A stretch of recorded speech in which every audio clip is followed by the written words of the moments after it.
Hello, good day to all.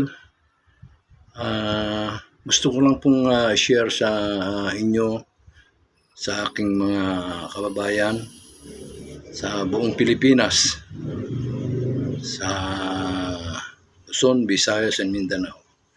Ito pong na-discover ko kasi po dati ang paa ko ay maamoy pagka nagsasapatos ako, lalo na kapag walang medyas. Kahit na may medyas pagka matagal, yung maghapon hanggang gabi, pag ano ko, mabaho yung paa ko.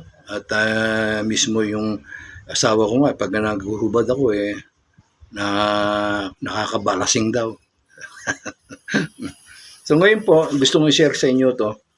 Simpleng-simple lamang po nung kaya natanggal itong amoy ng paa ko pagka nagsasapatos ako. Ito po, natutunan ko itong cornstarch. Ito po, lalagay nyo lang ito sa loob. Ganyan. Ayan, tapos bago kayo magsapatos, tapos bago kayo magmedyas, yung paa nyo, lagyan nyo din yung paa nyo yung sa mga singit-singit. Ganon ang cornstarch. Ito, lagyan nyo din mga singit-singit, tapos saka kayo magmedyas. Tandaan nyo po, talagang aprobado, wala pong amoy yung paa nyo kahit naghubad kayo, kahit abutin kayo ng maghapon hanggang gabi. Wala po talaga. Ngayon po, kahit po pagka po kayo, yung wala pong medyas, lalo na yung wala kayong medyas, paikutan nyo na yung buong paa nyo ng cornstarch. Konti lang naman po konting-konti lang ilalagay nyo yung nga pong 10 pisong cornstarch napakarami na Ako halos 1 buwan ko nang ginagamit Ganun po. Pagka yung wala kayong medyas, mag-ano kayo, pati yung paa nyo talagang nyo na, pati yung ilalim, yung buo na yan, yung buong paa.